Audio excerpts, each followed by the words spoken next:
Do I look like Marcus Garvey? Of course you are Marcus Garvey. I am not Marcus Garvey. Yes, you are Marcus Garvey. You got the spirit of Marcus Garvey.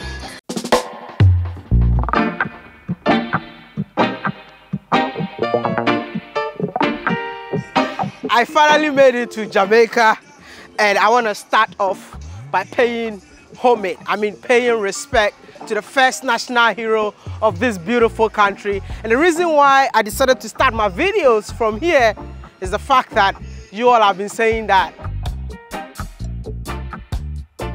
But I don't want to accept that for now, because I feel like this man carried a lot on his shoulders. And yeah, I think I'll accept this one, the great-great-grandson of Marcus Garvey, because I look like him. But in terms of the work that he was doing, I don't think I'm anywhere closer for me to be compared to such a legendary man who ever lived, man. And it's exciting to be here.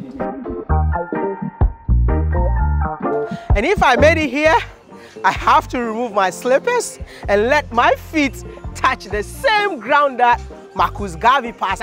Trust me, man, if I'm here, I hope I become great, man. Listen, this is much respect. Like, I can't believe it. I am here. I just can't believe it. This is actually the house that Marcus Garvey was born in. Hi. How you doing? I'm good. How about you? I'm okay, brother. Nice to meet you. Yes. And love from Africa to you. Yes, and love to you from Jamaica. Oh, wow. This is where Marcus Garvey was born? This is the house that Marcus Garvey was born in. He spent his boyhood here. Then he went to Kingston. He was born here? Yeah. At what age did he leave here to Kingston? Yeah, he left at 13 years old, he went to Kingston. Oh, okay. Yeah. So, which means he lived most of his life In Kingston. in Kingston. Yes. But This is where he was born. This is the town he grew up in as a youngster. And the road right up there, it separated the estate, because it was one estate. The Methodist preacher, he lived up there. The white Methodist preacher from England. And he had a daughter. The daughter was a playmate for Marcus Garvey when he was a little boy. When the girl reached a certain age, they sent her back to England. And that's when he started realizing that they treated the race differently. And that set him on a course of getting recognition for black people. And he stand up. And his uncle owned the printery right in front of courthouse. has this house ever changed in terms of no, this house original state? Is it in its original state? This is original state. Original state. Is Yes, it closed? Yes, it's closed right now. Is there anywhere you can make me go in? Do I look like Marcus Garvey? Of course you are Marcus Garvey. I am not Marcus Garvey. Yes, you are Marcus Garvey. You got the spirit of Marcus Garvey. So you see, if you have the spirit of Marcus Garvey, and you say Garveyites, and you say Pan-Africanism, you are Garvey. Because you represent him, his work. Because the works is what made the man. You know what I'm saying? Wow. How many of you know that Marcus Garvey actually is the man behind the Pan-African flag? So many people don't know. They don't know. That's why his house is covered with the Pan-African flags? That's right. Because that's the color of Garvey. Yeah. Look at that. This is... Come on, let me see if I can get you in here. It's kind of messed up back here, you know, because it's not in the state where it's supposed to be in, you know. But be careful of the flooring. Yeah, definitely, definitely. Of the flooring and all that. Flooring and all of that. Yes, sir. So you can go on the veranda. So Marcus Garvey was born here.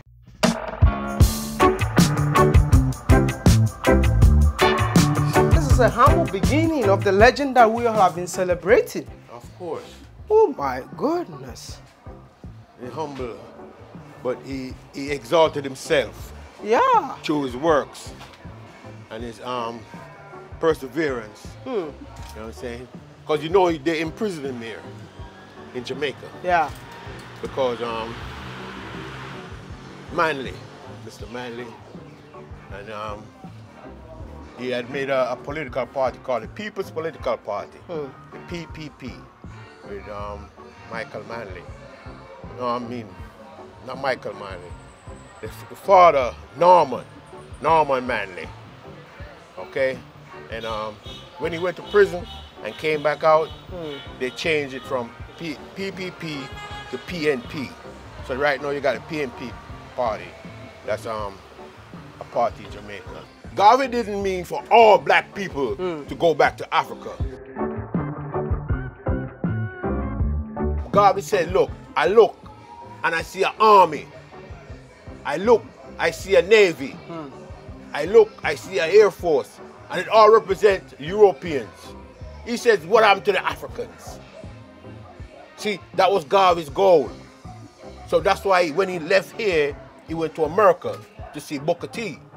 Booker T. Washington had a university and Tuskegee. And Booker T was teaching black people in America to be self-sufficient. So he needed the brains. So when he went there, but Booker T died. And that's what put a wrench in his program. He met W.E. Du Bois. Yeah, and W.E. Du Bois actually returned back to Ghana. Yes, because Du Bois, he tried to integrate into the American system, but he found out that it would never work. You see? So that's what Garvey was about. Nation building to represent black people all over the world, so that if you get in the problems, you know where to come home and you could be represented. You understand what I'm saying? Yeah. Because even in America, they represented the Chinese, the Japanese, they're represented by a powerhouse, their own country. So, and this is why he was saying, that's why black people wasn't getting the respect that they were so deserved. You know, see, because there was nobody standing up for them. You know, so that's what Garvey's mission was about. Yeah.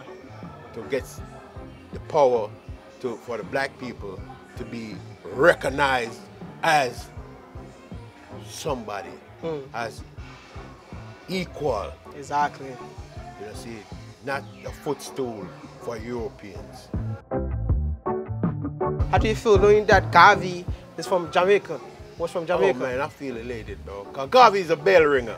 Garvey's a bell ringer. Garvey rung the bell, and the brothers came, you know, and said yes, because Malcolm X, his father was a Garveyite. Yeah. You know what I'm saying? Kwame Nkrumah was a Garveyite. Ah man, that's all my brothers, man. Yeah, yeah, man. Yeah. And Patrice Lumumba. Exactly. All my brothers, and man. now we are all Garveyite. It's the works, man. It's the works. If you keep the works alive, you're representing the people, bro. And that's what it's all about, man. Wow. You know? How many bedrooms are these ones? This is 2 rooms. Two rooms. And that's a, you know. The more like a veranda, or? Yeah, veranda. And they Yeah. called it off, made the next room out of it. You know, but it's 2 rooms. Wow, it's actually a wooden structure. Knowing that Marcus Garvey was born in a wooden structure. Yeah. And now he's being celebrated in the whole world. Right. This a lot of people got humble beginnings and became great. It's not where you're from, you know. It's where your head is at and where you intend to go in life. Right? Doesn't matter where you're born or the structure that you're born in. Right.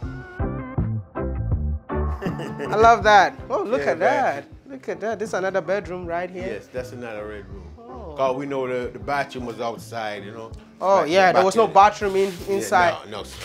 Bathroom is outside. So they refurbished that bathroom, try to build it back up. So. But this one has not been refurbished. This is like it's in natural. And you can't, that's why it is the way it is, because you cannot touch it, because it's gathered in by the government of Jamaica. No private person can own this place. The only person that can own this place is the Jamaican government. So this is why it's in the state as it's in right now. Because they could have fixed this up, make it look more presentable and all that, but you cannot. The only government of Jamaica can do that right now. Because Garvey is the first national hero of Jamaica. Yeah. But guess what? Garvey is also a black icon in the struggle for black people worldwide. Yeah.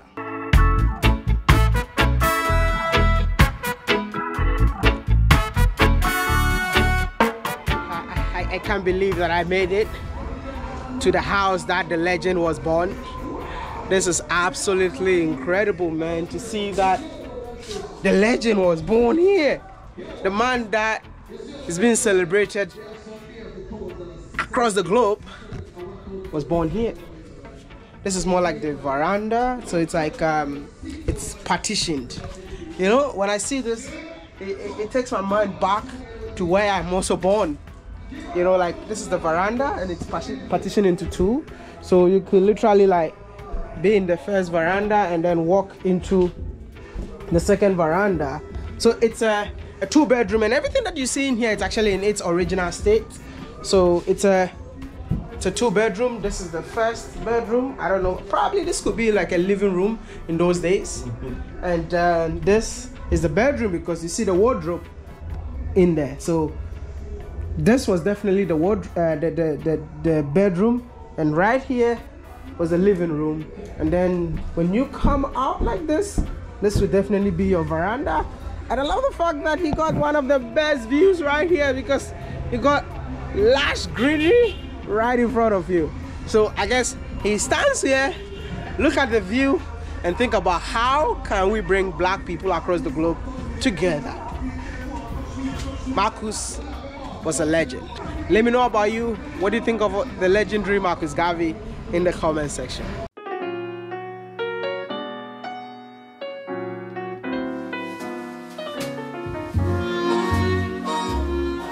This place used to be the office. Yes, this property was owned by Garvey, and he had here his fantastic library, because he was a man that promoted reading, if you read Garvey's works, and he collected a lot of African history and so forth. He also had his private offices here because his home was across the street. So, you know, back in those days, people come and see you. You didn't have to entertain them at your home. He could walk across to his office, deal with business over here. He had a real estate company, and he was running for political office. First, he became councillor of the Kingston and St. Andrew Corporation, and then he ran for what is Parliament today, but back then they called it the Legislative Council. But he lost that bid, you know, and he did all of that from his offices here, organizing. So Marcus Garvey, step here. I guess I need to remove my slippers once again, eh? You walk in the steps of the great man who ever lived, man. There's so much to say about Garvey. Garvey is a giant of a Pan-Africanist. I don't know if enough people acknowledge the role that he played, but Marcus Garvey is the only man to have claimed leadership over our race universally. Nobody else has. I mean, people have been leaders of African Americans, church leaders, religious leaders, political leaders. Garvey claimed leadership of the entire race of Africans universally, right? And his organization was called the Universal Negro Improvement Association and African Communities League. Right? And the purpose of that organization speaks to Garvey's vision: to establish a universal confraternity amongst the race, to promote the spirit of pride and love, to assist the needy and reclaim the fallen, to establish institutions for the racial and cultural education of our people, to organize ourselves so that we have representation across the world and in every major city, right? To promote a conscientious spiritual worship amongst Africans universally, right? To conduct a worldwide industrial and commercial intercourse for the benefit of the race, right? To aid in the development of Africa and the establishment of independent African communities. Yeah, man. Huge, huge. And he did this over 100 years ago. That was the vision. Yeah. Pan-Africanism is rooted in the fact that we have a shared history. And therefore, for us to be successful, we must embrace a common destiny. Hence his motto: one God, one aim, one destiny.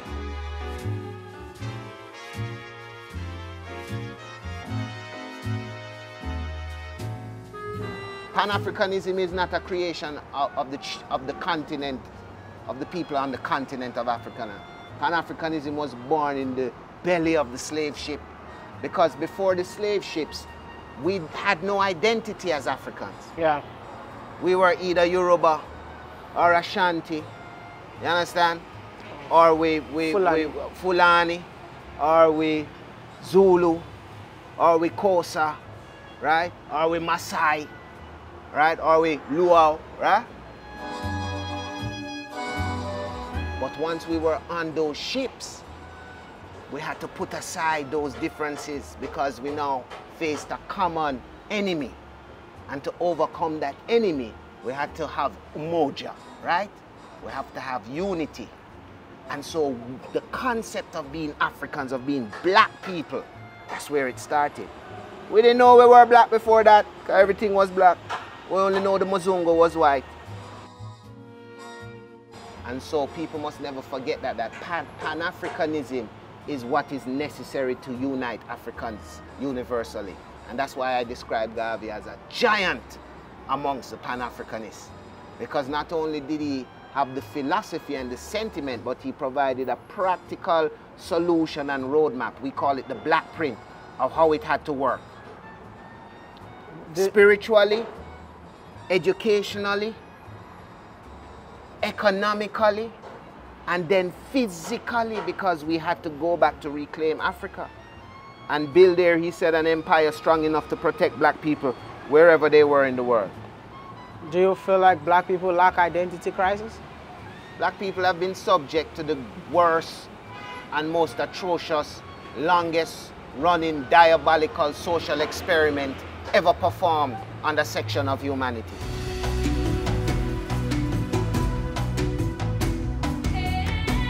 But out of that trial, look at what we have given the world. We invented human rights. We invented human rights, as much people talking about human rights nowadays. Because at one point they tried to classify us as less than human. And we had to fight. We, the oldest branch of the human race, the first people on the earth. Like Jesus Christ, we were made to carry the weight of humanity in our historical experience. From a people who built the pyramids, to a people who were put in shackles, to a people who had to fight and die and campaign and petition the world to recognize humanity and to regard humanity and accord it universal rights. 20 years before the UN declared the Universal Declaration of Human Rights, Marcus Garvey declared the Declaration of Rights of the Negro Peoples of the World, August 13, 1920. And the first declaration was that we claim all black people throughout the world as free citizens of the motherland Africa. Declaration 14 said we have the inherent right to possess ourselves of Africa, and that right shouldn't be seen as no infringement on any claim by any European. Look at Africa as it is today. 54 countries designed in a boardroom in Berlin in 1884 where no black people sat at the table. Who are we now to be talking about in South Africa? Xenophobia. Why are South Africans fighting against Nigerians? Right? Why are Hausa fighting against Igbo or Yoruba? Why? Why? Why Nigerians fighting against Ghanaians? What is Nigeria? Nigeria is the Niger area according to the colonizer, and they joined them up and called them Nigeria. Ghana wasn't Ghana, it was the Gold Coast one time. Guinea wasn't Guinea, it was the Slave Coast one time. The Ivory Coast is still the Ivory Coast. Right? We have a lot of work to do then. Yeah, man. To embrace Garveyism is the only solution for Africans at home and abroad. And we need to teach it in the schools in Africa. I don't care what people want to say. If Garvey is not African, Garvey wasn't born here, Garvey is not Ghanaian. Garvey is universal to the black man. And we need to imbibe that medicine, heart, mind, and soul. Right? His goal was to bring 400 million Africans in the diaspora back to the continent, hence establishing the Black Star Line. We didn't want to bring all 400 million back to the continent, but we wanted to bring enough back to the continent to build up the continent and to secure there a homeland and an empire that the world had to respect, and that the world knew that if they troubled the black people anywhere, they would face the wrath of this powerful empire, right? There are 1 billion Chinese probably outside of China, I don't know, right? If they reach those numbers, but they might be getting there. But everything they do goes back to supporting China.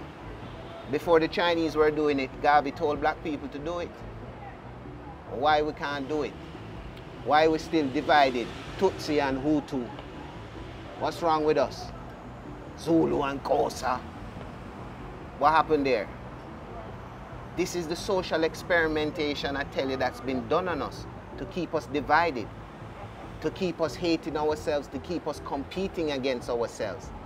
They are the ones who indoctrinate us with this concept of scarce resources. Things wasn't scarce in Africa before that. No. We wasn't starving. No. We was walking on diamonds, and it was nothing to us.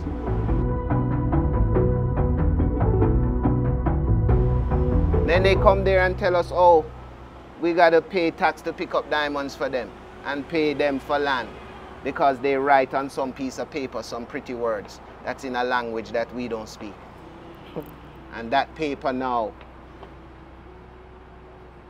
put us at war and odds against each other. North Sudan, South Sudan, what are they fighting over? They need to drink Yavism, eat it, sleep it. Huh? Tell us more about the Black Star Line.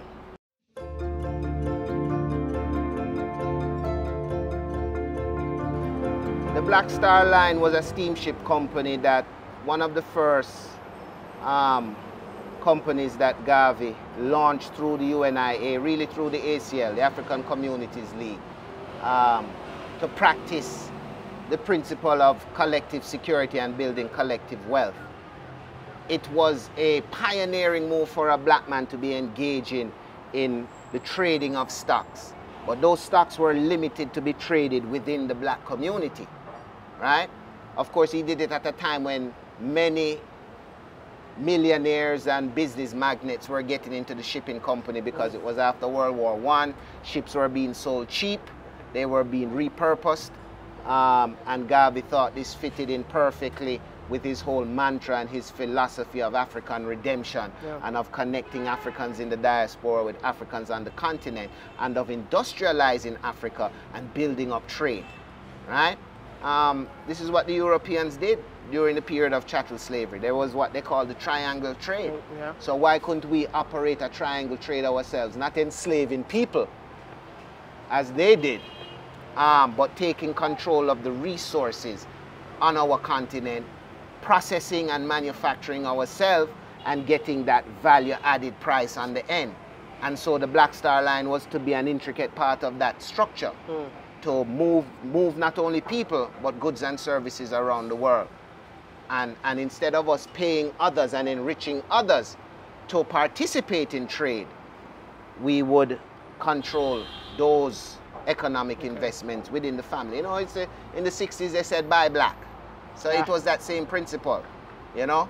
Are we just going to buy the goods and from somebody and sell it, put some price on it and sell it to nobody? Or are we going to think about manufacturing the goods, right? It's the same thing in Ghana. You know, look how long you all been trading chocolate. You send out the raw chocolate and then you buy back the chocolate. And Belgium is telling you that they're the best chocolate makers in the world. Switzerland is claiming the best chocolate makers. They don't have one cocoa tree up there. So how they become the best chocolate makers in the world?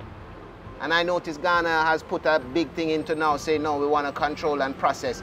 We in Jamaica, we know how to process chocolate because we had cocoa here too. I don't know if we brought it with us from Ghana, but we've been developing it.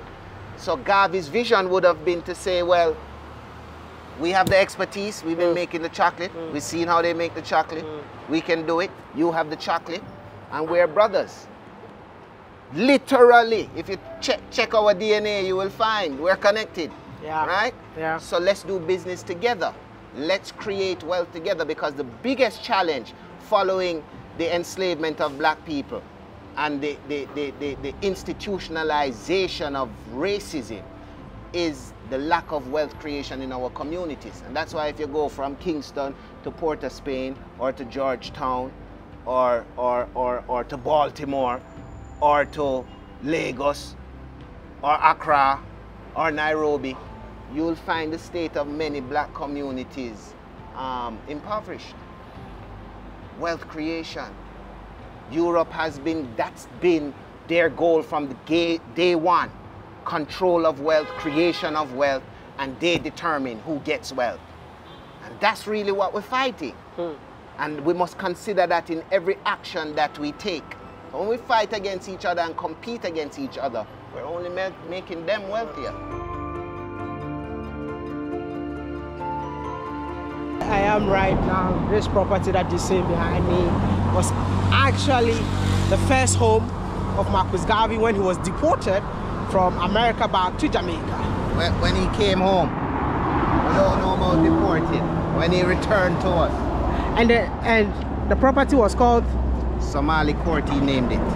Named it Somali Court. I know you've been to the birth site, and a lot of people visit the birth site, but you know, Garvey wasn't vested in his birth site.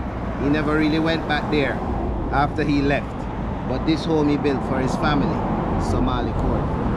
If you are from Somali, let me know in the comment section, because Marcus Garvey. Yeah. My goodness, they love it in this country, man.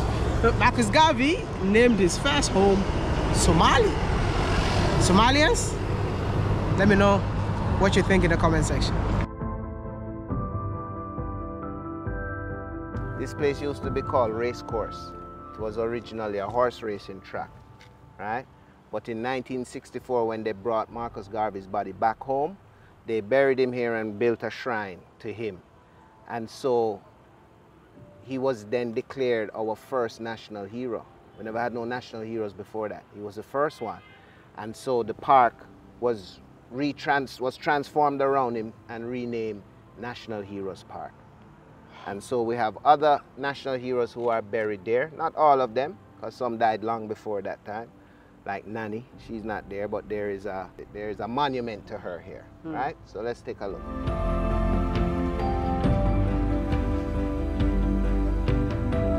Every August 17th, we come here with the Prime Minister and the leader of the opposition and me and head of the diplomatic corps and various people, and we all lay flowers. They give us, there's 6 wreaths that are laid, 1 at each corner and 1 in the center. And so we buried him in the Black Star, you know? So his body is actually there below it. Yeah, man. So which year was he brought here? 64. November 15th, 1964.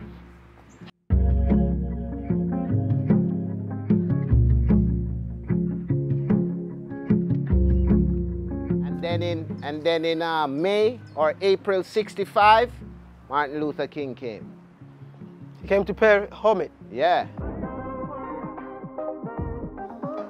Marcus Garvey once stood here and looked at the mirror and told himself that I will be great someday. From Cape Town to Cairo, Senegal to Somalia. Feel unreal, because this is the man that I never knew him until people started saying that you look like him. So I started doing research about him, and with a short time that he lived on earth, he achieved so much that I don't even understand why people sometimes try to compare me with him. I don't feel like I stand a chance to be compared with such a legend. So being here is absolutely a great honor. I still can't believe it, you know, but it's happening. And I just hope that I'll get the support of fellow Africans to continue what I'm on, because what I'm doing, for me, it's a calling, and I don't take credit for anything.